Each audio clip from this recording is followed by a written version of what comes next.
they had police. The police, of course, still.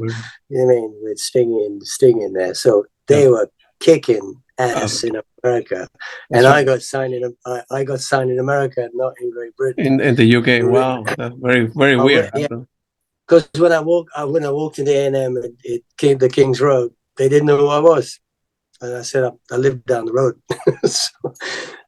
Yeah, it was a strange signing, but the record was great. Enjoyed, that time we went to the south of France and recorded it out there with Alan. It was a lovely, lovely part of my life. Great experience. Yeah. What memories do you have of, turn on a friendly car? I think, in my opinion, one of the best, Alan Parsons albums, and you end up singing, games people play, and I Don't Want to Go Home. What do you recall from that period? Well, actually, normally we would, when we did the stuff, it was the singers and the rhythm section would go in and record the stuff with Eric and Alan, and then singers would come and go. So sometimes I'd meet Chris Rainbow a lot, because we would sometimes do, on Games People Play, we did the backing vocals together. Yeah. And if Eric and Alan thought that there were other songs that needed my voice in something, Chris and myself, I'm not sure if I did that many, but then I believe the Turn on a Friendly Card was recorded in Paris. Yeah. Because I get mixed up as to where we recorded which ones. We did a lot at Abbey Road. So the nice thing was Chris and myself went to Paris, and we were actually there 10 days. So we spent 10 days or more with Eric and Alan as well, whereas normally you'd come in the studio. Sometimes if I was in town and they were recording, I'd go in and say hi. And, Colin Blunstone might have been doing a vocal, or somebody else, might have been singing something, or there'd be a guitar overdub going on, and I'd have a cup of tea and say hi. And other times, so when I went to Paris, we were there for 10 days, and recorded my songs, and so Chris and myself became very closer. We lived in a little hotel, and we'd walk down the Champs-Élysées down to the studio, probably about a mile and a half, catching the shops, having a coffee and all that kind of stuff. But yeah, and then at night, obviously Eric, Alan, and Chris and myself would go out to dinner every night. So I'm not sure if we saw any shows. I don't think we did, but we certainly discovered French Vietnamese food, which was exquisite. Good for you, man. Good for you. The best. And things I remember, 40 years later. Wow. There's a few other stories I can't tell on YouTube. But Chris, yeah, the four of us, became kind of like brothers, in that time, because normally we didn't spend that much time. Obviously, we did spend a little time when we went to South America. But that time, we just used to go to the studio and hang. And Alan was working on other stuff, or mixing it, or doing whatever he was doing, and we would just sit in. And then certain days, 2 or 3 days, were our tracks that we did. And sometimes if Chris was doing harmonies, if Chris ever did harmonies, we'd all go out to lunch and leave him in the studio. That's it was right. The best gig you could have. Alan would have the assistant engineer record, and we'd just go out, because Chris was such a professional, and we'd come back and go, okay, play us the 48 tracks of vocals, what I mean? That's right. And, wow, a sea of excellence. It was wonderful. Yeah. So as soon as Chris walked in, we'd all go look at each other and go, so where are we going to dinner? That's right. Yeah. My understanding is that when you tour in Argentina and Brazil for the Turn on a Friendly Card, you you enjoy that very much. I will send you. I have something that you don't know I have. I will send you an email with some stuff and some magazines and stuff like that some friends sent me. Okay. I heard that you really like it there, and you have a great time. I wasn't aware of the political situation in Argentina when I got there. Yeah, Argentina, yeah. And we invited the airline people that we traveled there, and a whole bunch of people, friends that we met on the plane, and we had this big steakhouse in Argentina. We were having fantastic, and there was like 100 meters of fire with the steaks on it, or probably less than 100 meters. But anyway, we were having a fantastic evening. I don't drink, but everybody thought the next day that I had been drinking, because I stood up on the table and started dancing and stamping my feet, and I didn't realize that the president of Argentina was in the restaurant at the same time. Wow. Yeah. So, and there was this kind of moment, like in the sort of the big mafia movies where there's a silence and everybody looks to see if the boss is going to clap or smile. You know what I mean? That's and right. Apparently, he didn't mind. So there was a. Sure. But I was young, just high on life. You know what I mean? No, I know what you mean. Yeah, I know what you mean. So, going back to Alan Parsons, is there any particular reason that you didn't participate in the Stereotomy album, or? Well, no, I said that before. I didn't. Maybe it was because I was looking. If I'm honest, maybe I was looking for a better deal. But there was no animosity, because maybe there wasn't songs for me, or maybe I was looking for a better situation, and they decided. Not they. I don't know who would have made that decision. I can't really tell you. I mean, as far as I know, Alan would. I never gave any problems recording. I just used to go in there and perform the song because I love singing. I love singing those songs. And Alan was happy to, record and guide and stuff. So no, maybe the tracks weren't suited to me, but I wouldn't have thought so. But it was just strange coincidence that I'd asked for a better deal. As a consumer, right, as a listener of music, all the Alan Parsons, albums are very good, but it's weird to me how Eric or Alan they have so many singers, and then in a particular album they may have, I only want you to sound, track 3 and 7, and you 2 and 5, and I don't know how. You need to be very skillful to make the decision, because you have a great voice that you could be applied to all the track. Eric have a great voice that could have applied to all the track. I don't know how they make the decision. There's some track that are harder, like Eye in the Sky, that not many people can do that, right? Because they have a wide range, but the majority you could have done a lot more. I know you did 12 lead vocals, which are the best, right? So I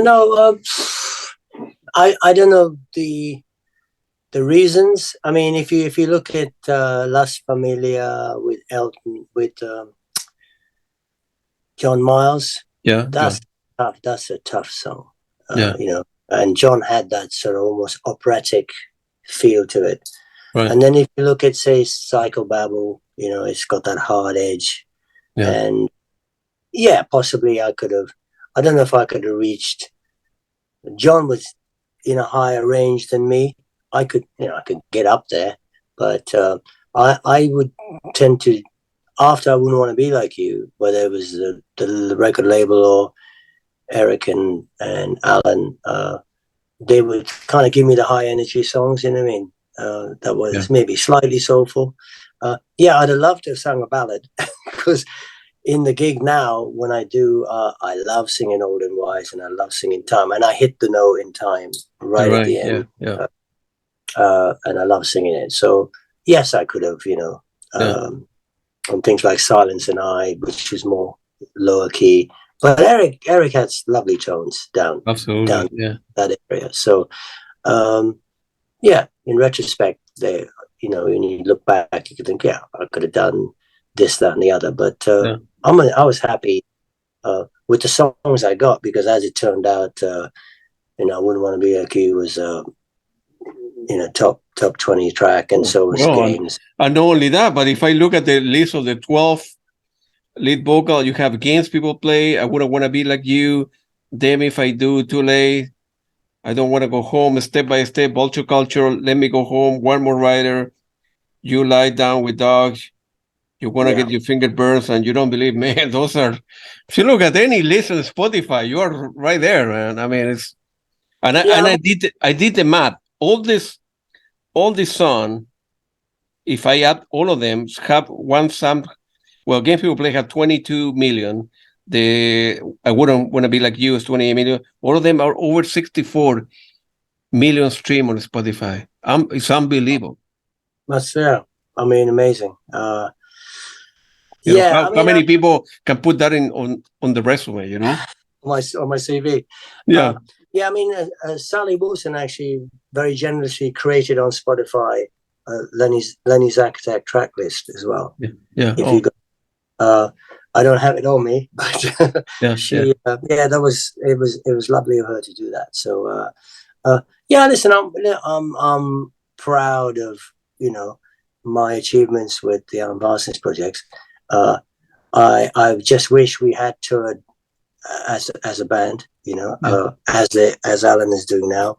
I had said, you know, if he ever wanted me, I'd sing there in a heartbeat, you know what I mean? But it's what it is, you know, that it's pointless trying to figure out why we're not doing it, etc. Because I always thought that if we went out with the original recording guys, you know, with Alan, I think we could be on bigger stages, you know, for sure. But it wasn't to be. So I think Alan is slowing down a little bit. He's only doing I think only 2 gigs. Two in November, and then nothing until next year. I don't, you know, it's he had a big back operation. Something. I wish him well. But you know, we're all getting older. What's the problem? In fact, you know, a reunion gig would be amazing. But so if I interview Alan Parsons, likely that I will. Hopefully, I will mention that to him. Listen, we could do it in a church somewhere, so that if we pass away, they can just move us on, you know. And then in '86, you were part of the band The Immortal with John Deacon. A great admirer of Gonzalez at the time. So you recorded the song No Turning Back. Feel free to elaborate on that one as well. Well, actually, sadly, there's not a lot to elaborate, because I was Robert Hawaii, the guitarist in Gonzalez, was a friend of John's, big friend of John's. They went to college together. That's how they met. Yeah. And so John was a great admirer of Gonzalez. So I just got this call from Robert and said, you know, a bit like the Eric Wilson call, we've got this song and John would like you to sing it. And I went, John who? And he went, John Deacon. I went, I'm there, you know.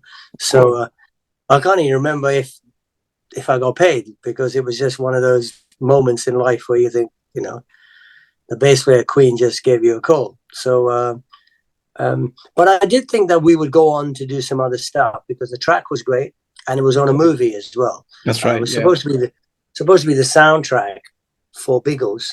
But I think John Anderson was also doing some stuff, and there was some political, usual, you know, management stuff that was going on about who gets positioned where they do. So we went to the Royal Command performance of the movie with Charles and Diana were attending, red carpet.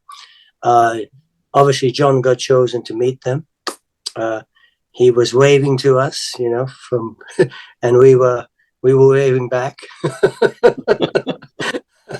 He said, well, "What about us?" Anyway, yeah, what about us? The rest of well, it was fun.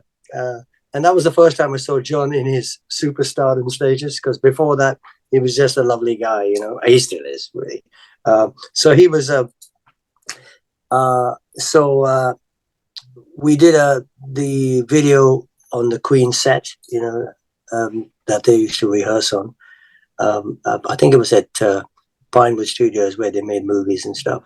So that was a great experience. But I went into a studio, recorded it, and that was the first time I met. I'd seen John before at gigs, but not to talk to too much, because he was very quiet. He'd stand in the back, listen to the band, and then go home. He didn't hang around backstage and all that kind of stuff. Yeah, he wasn't that kind of a guy. But I got to know him reasonably well. And then on the day of the video, we obviously were there the whole day recording, and I had the privilege of meeting Peter Cushing, the Dracula actor. So he's on the he's in the video as well. But I with my grandkids, it's great, because I've seen the video of the track, the song, while the track's going on. There's me singing it and John playing bass and with Robert and stuff. And then there's a scene where there's a helicopter, because I've got this leather hat on with a scarf, and I've convinced the grandkids that I'm the guy on the helicopter jumping off the helicopter into the water. So they think I'm Superman. It's amazing. Good for you, man. In '89, you released your second solo album, Small But Hard. I think you only released that in Japan. Is there any particular reason why you? It was a funny deal. There was a guy that wanted to invest in, he came out of Paris, and he wanted to invest to make money, from the music industry, and they chose me. So they came up with quite a big budget in advance and all the rest of it. But the catch was, I went, wow, thank you, because I wasn't doing a lot then. And, if an investor comes along and says, choose your studio, choose your musicians, you do it. Go. So I'm thinking, do I give Alan Parsons a call, or do I give Quincy Jones a call? That kind of thing. But it turned out that the guy that was investing, I can't mention his name because of the story I'm going to tell you. Yep. The guy that was investing had these songs that he'd written, and he wanted me to sing them. Oh. And the songs weren't very good, but the money was nice, at the time. What do you do? The money or? Your reputation and blah, blah, blah. So I managed to put a great band together, and I got Kuma Harada, the bass player of Gonzalez, who was also with the Pretenders, Chrissy Hines. And I think he's now he's in the rhythm section for Steve Harley. Steve Harley's Cockney Rebel. He's still playing. Yeah. And Kuma always liked my voice and said, why don't we do this? And what we'll do is we'll just change the songs. Change a little bit to make it more suitable for you, right? So the guy can still have the publishing and the writing. He'll look good. He'll look better. Yeah. We change some of the titles.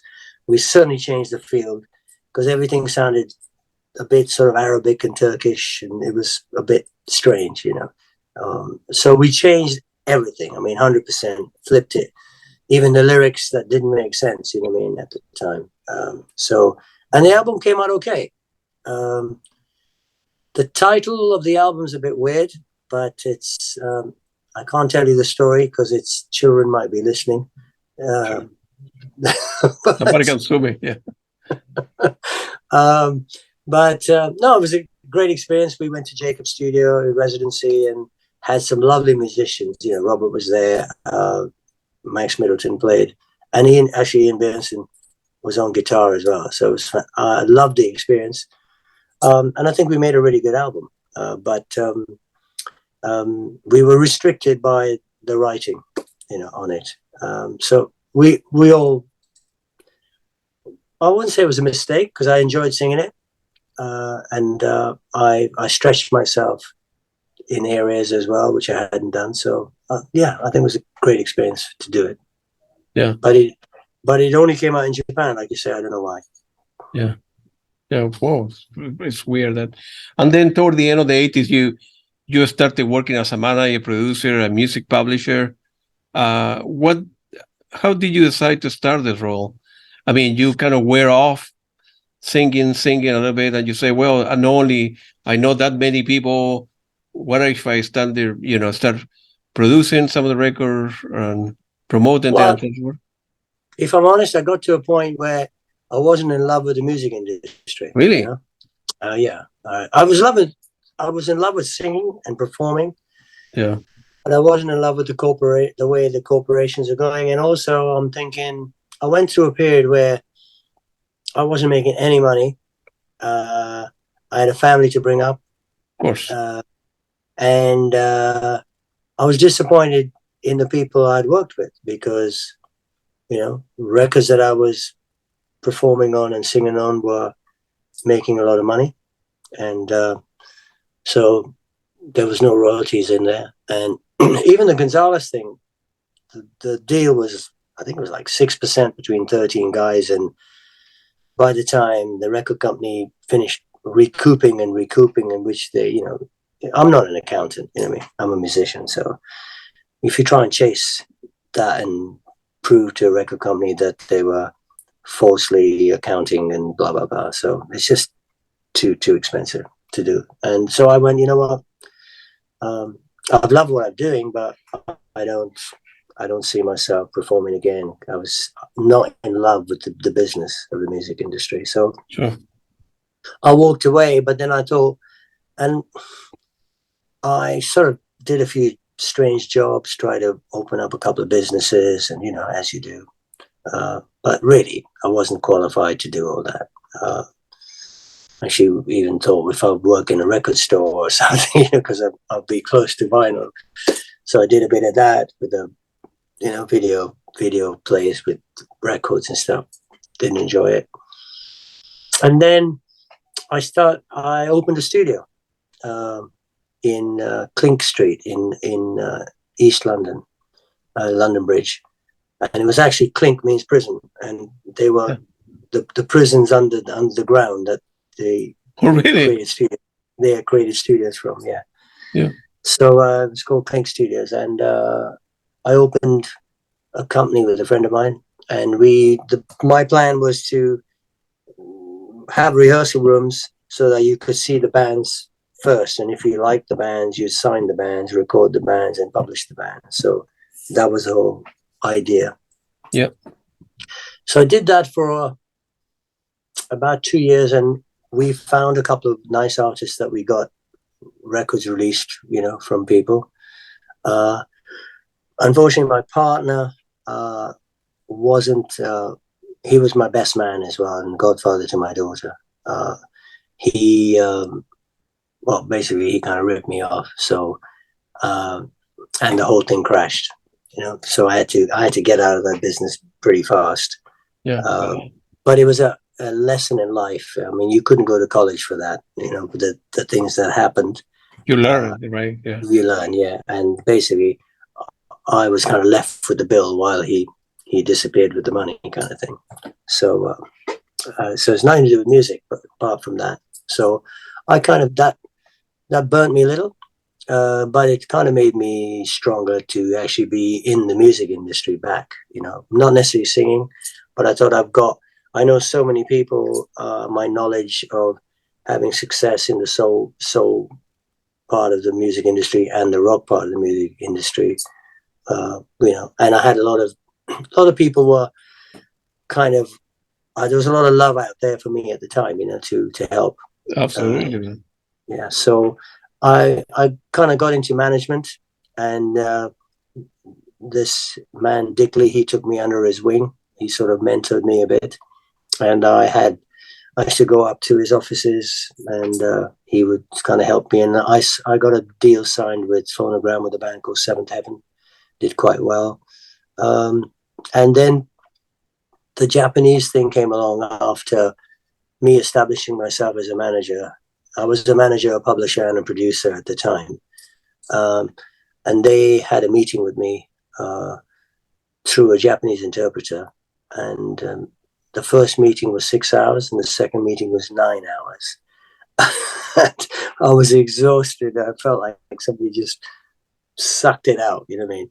And I thought, they asked me how I would help break Japanese rock star into the West sort of thing. So I gave them everything I knew about how we would do it. And there were other people in contention, big names that wanted the management deal. But after about 4 or 5 weeks, I got a call and saying, it was from Japan, and it said, Lenny-san, what are you doing Friday? And I went, feeding the dog. Nothing. Watching football. Yeah. They said, you come Tokyo, quick. I went, okay. We sent ticket. So I went and I saw Tomoyasu Hutei perform to about, I think it was Yokohama Stadium, and to thousands of people. And I actually got it. When I heard him live, I got what I needed to do. So we started a business in London. And that business lasted 12 years. And over that period, I helped produce about 30 albums, 36 albums, but mainly managed Tomoyasu Hutei, and got him to the closing ceremony of the Atlanta Olympics. He played on there, which is a big deal. Of course. Wow. And then I did. We managed to. There was a great music experience that we did for the 50th anniversary of Hiroshima. Yeah. That's been, and on that I got him playing with, he did his own spot, but he was also in a kind of house band with Dean's drummer, and Wix Wiggin on guitar, Phil Palmer on guitar, Wix Wiggins was playing keyboards. So Wix was with the Wings band and stuff. So, I also sang myself that night with Joni Mitchell, doing backing vocals for Joni, and managed to get Hutei to come and play guitar. So on the same track. So and Sir George Martin was the musical director. So and that night there was Bob Dylan was on the show, Bon Jovi was on the show, etc. So yeah, I've done some pretty nice things in my life that but that came about because then I was managing, and I just met Joni on the bus. We were going to the rehearsal. We were the last two on the bus, and she mentioned that there weren't any singers. They were the singers like the Bon Jovis and Dylan, but there was no other singers that she could call on. And when I told her my name, she knew my name from somewhere. So I said, well, I did a little singing in a little band called the Alan Parsons Project. And had a kind of hit with Gonzalez, and I know you. Apparently, I reminded her of somebody that she went out with many years ago. So we started chatting on the bus, and then next minute, I get a call saying, "Would you sing Sex Kills with Joni?" So I said, "Yeah." Is the Pope Catholic? Of course.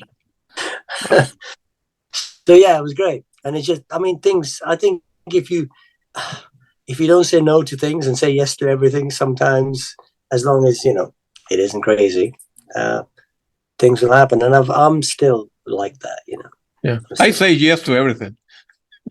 To what? I say yes to everything. Yeah, exactly. You don't want to live your life and look back and say, man, why I didn't got that job or went out with that lady or sang for that song or whatever. You need to. The only way you learn, with the successes and failures. You need to take chances sometimes, learning in life, and go for it. It's that's the only way. And in 2010, you have your impressive return with the Royal Philharmonic Orchestra and the Royal Albert Hall. Wow, to commemorate the 50-year of the Beatles. Feel free to elaborate on that one, man. That's a very big deal, man. Yeah. You know what?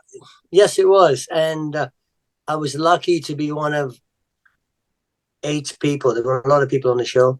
It was done for the president of Malta, for children in need in Malta, and I already had done a show for MTV in Malta that year, and a friend of mine, Rocco, booked me there. I did a gig with my band, just as Lenny Zakatek, voice of the Alan Parsons Project. But there was sort of an affinity with Malta, and then when this opportunity came up, I mean, they had Dame Shirley Bassey and Beverly Knight was there, and there's a guy, Tony Orlando, who sang. So there was some pretty big artists on, and also it was the 50th anniversary of the Beatles music. So there was about few songs were orchestrated, and the rest, because it's an expensive business having everything orchestrated. But I got one of the songs with the Royal Philharmonic Orchestra, Come Together Right Now. I still don't know the lyrics, and I don't understand the lyric because I think the Beatles were stoned when they wrote it. But but I had a fantastic time. Yeah. But the thing was, when you go into rehearsals, like you've got literally 3 minutes in your rehearsal with the orchestra because it's too expensive. You know what I mean? So you had to learn your part, and and if you ad-libbing something, there's no room for change. You know what I mean? That's right. Yeah. So I remember going in, and my rehearsal was just before Shirley Bassey's. I mean, she's a diva, and fantastic. So of course I finished, and I said, the end there, I wouldn't mind holding this note if you could just hang on, for X bars and then end for the orchestra. And as I was talking, Shirley Bassey walked in and everything just stopped and I had to leave.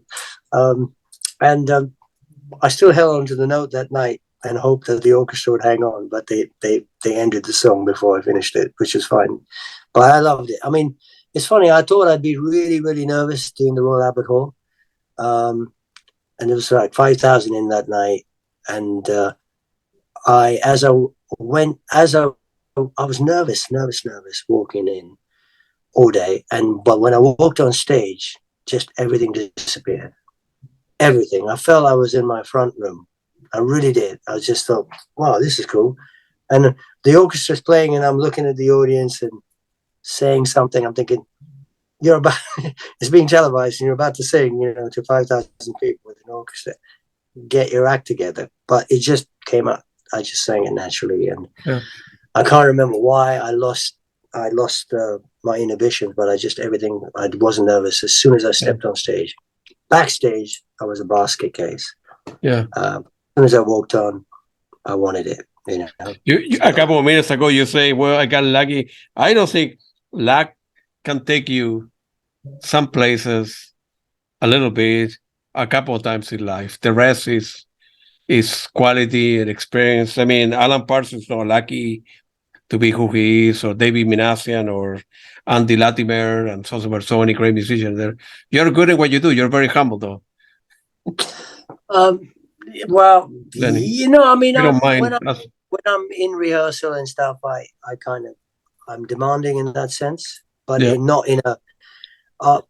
I actually admire, if I'm working with a great musician and he's 26 years old, I respect him straight away. I don't go in thinking, by the way, I'm better, or I'm 70 and I know stuff. So that's why even my band are a lot younger. They just have to be great musicians and love the music and love what we do. So I've always been that, and I still listen to the younger generation and stuff. There's some good stuff out there. So. In 2019, the project was formed, and then tell as much as you can tell without Well, I was getting happy into and trouble. I was happy and I was sad really because we rehearsed almost for a month. Yeah. You know, we had pre-rehearsals at Richard Cottle's studio, and various members of the band were coming in and out. We had to audition for another singer to handle some of the different tones of the project songs. Andrew Powell was involved at the time as well, but then as we got close to the gig, he got ill, so he couldn't conduct the orchestra, which was sad. But the gig in Barcelona was amazing. I mean, I know why now. These guys playing. I mean, Richard was phenomenal on keyboards. Lawrence was amazing on bass. The drummer just stood there. He just sits in the groove. I mean, nothing moves. He just sits in the groove. You know, it's fantastic. And then we got Dave Bainbridge. We auditioned Dave, but we just knew of him through YouTube and stuff, you know, of this prog guitarist. And it was actually Davy Payton in Scotland that had met him. And he said, if you're going to get a guitarist for the project band, obviously Ian is ill, not very well. So this guy, he has his own style. And funny enough, we were rehearsing with him and stuff, that year he became fourth best prog guitarist in the world, and then last year apparently he's second best prog guitarist in the world. So we said we won't pay him any more money till he becomes number one prog guitarist. That's right. And you get a bonus, you know. So Dave Branch is a sweet guy. He also thinks he can sing backing vocals since I've taught him now. That's our personal joke. So he wants to be the number one backing vocalist as well, which I think he will be. And then we have Sam Blue, who sings beautifully. He's got an edge to his voice, you know, very rocky, which I love. So it's a good contrast with me.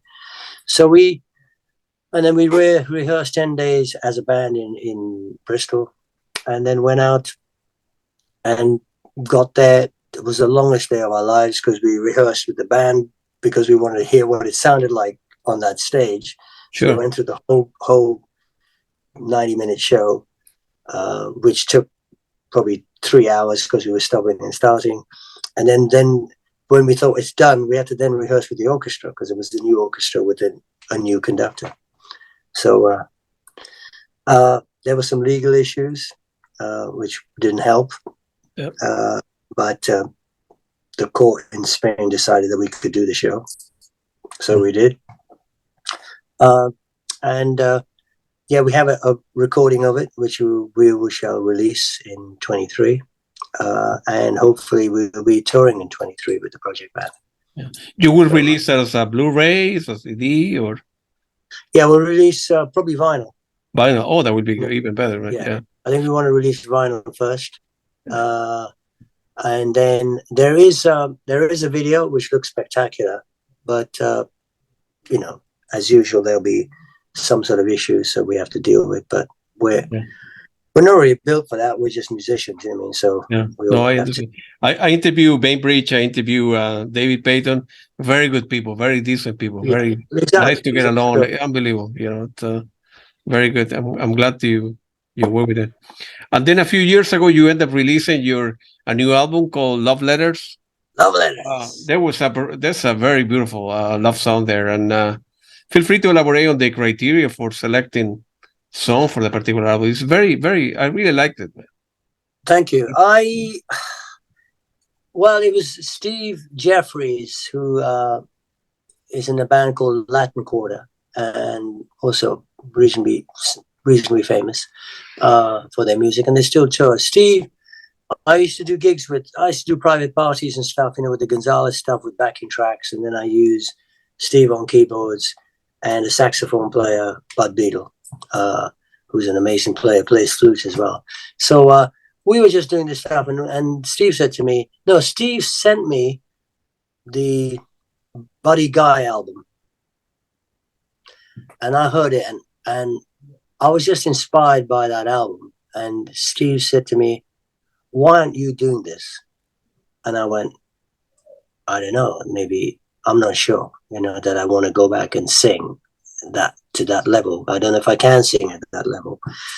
So he said, well, why don't we just, he said, I've heard you sing, soul tracks and everything else when we do our private parties, because we did about 20, 30 shows that year, and he said, hey, you still got edgy, you still got a voice. I said, but I don't believe I have that voice in me left, you know what I mean? Because it's like, is Messi going to be a good player anymore? You know what I mean? Or Ronaldo? Not that I'm as great as them, but your inner belief, you have to believe that you got it, and that you're not kidding yourself. Because I can make an album and play it to my wife, and she says, "Oh, that's wonderful," but the media and the sharks out there, the radio stations, they're not sharks, but so I'm thinking. He said, listen, what do you want to do? And I said, well, I've always had these songs that I always wanted to sing, that some my parents used to sing to each other, like love letters and stuff, and others that I've always thought, can I do not a better version, but an equal version to that song that Bonnie Raitt did, for example, which is one I did on the album. Things like that. And so he said, well, the only way we're going to find out is get in the studio. So that's right. So I Can Make You Love Me was never recorded in the studio. We recorded that for YouTube. That's live. Really? That is live.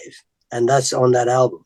And all we did was clean up the mess, the shuffles and somebody walking into the studio while we're singing it. And there was a camera guy moving around, with this little camera. And the funny thing is, if you hear the end of that song, I'm singing it, and I'm thinking, in my head, for Christ's sake, Steve, give me a chord that I can end this song on. And because he's still playing, and I'm ad-libbing, and he's still playing. And if you hear that song, we both end the song perfectly, right? And to this day, we have never, ever ended that song the same way, because we can never get it right. Because it just happened.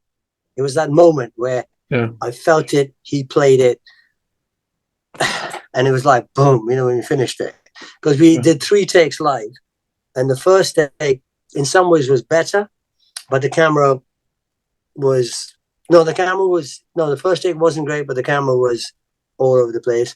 And then when the camera wasn't great, we did the best vocal take and playing take, and that is on the album. So that was our first attempt, and after that, my confidence grew, and then fooled around and fell in love and stuff like that. I just loved the song, and I loved the story, because every person, by the time you get to your age or my age, has fooled around and then fallen in love, right? So, I have a couple of times.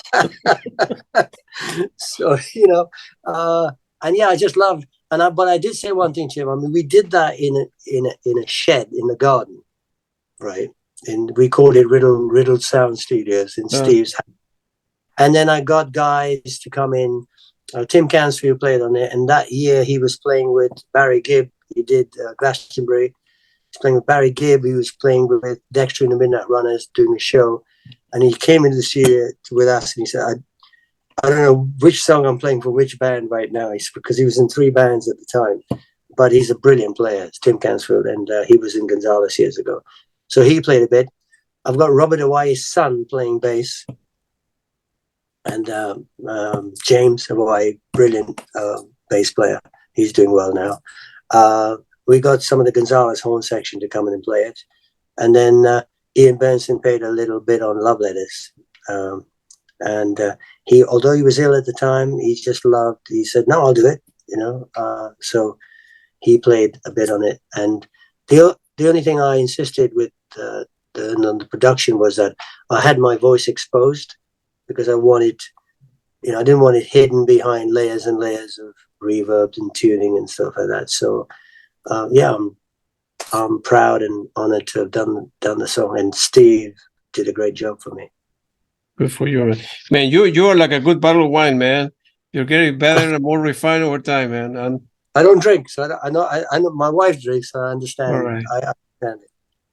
You don't drink at all? Nothing? No beer and wine? Not. No, Yeah. nothing. Good for you, man. Yeah. What are you working nowadays, man? What is in your, what are you doing next week, the week after? What's on your plate now? Well, I was supposed to be going to Florida to do a soul show in January, Yeah. because I was going over and doing stuff for Legends of Vinyl. I was sort of honored in the Hall of Fame out there, Yeah. in New York. So I want to keep that alive, doing the sort of Gonzalez things.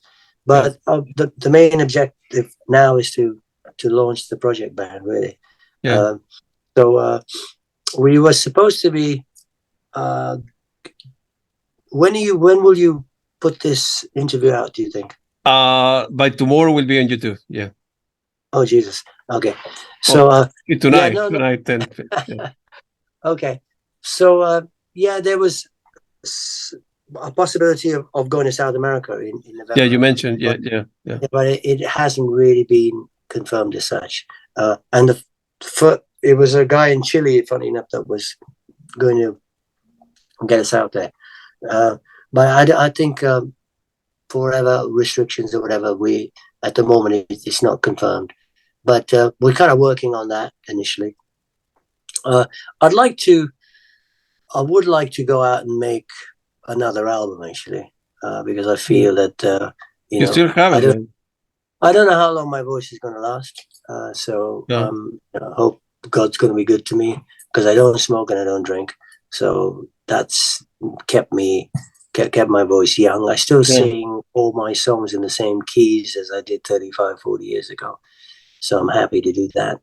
So yeah, I still have a passion to get out on the road. I love singing live. I just love going out there and performing. So that's what I want to do. Yeah. Man, I hope you guys can overcome all the legal difficulties with the project and work something out. And me too. You know, I'm not a lawyer. I don't know how this stuff works. I like to listen to good music. You know, that's all I do. And I hope you guys can work that out and then being able to travel and do well, man. You're a very good guy, man. Thank you. You're a very humble and good personality, good guy. You still just have an unbelievable voice, man. And as I say before, you know, with all you have done well your life with Alan Parsons and all the other bands, you with Gonzalez, Johnny Mitchell, and you know all the other people that you have worked with. So good for you, man. Sure. Hopefully, I will be able to meet you one day. And if you ever, I go to London often, at least two to times a year. So we'll get together. Well, come see me. Yeah. I went this year. I went twice. I went to see Eric Clapton a couple times, Royal Albert Hall. I went to see the last 3 shows of Genesis when they retired. So I wasn't there. So I go those 2 or 3 times a year. So we need to get together, man, for dinner. Well, you know. Yeah. If you come to Europe and we're gigging, there's got to be a VIP ticket for you somewhere. Or with the project, or if you are ever in DC, we need to get together. That would be nice. And yeah, we'll just have dinner. Yeah. It was very nice talking to you. Then you are a great guy, and hopefully things will work out with the project, man. It was very nice talking to you. Take it easy. You, man. Sure, no problem. God bless. Bye-bye.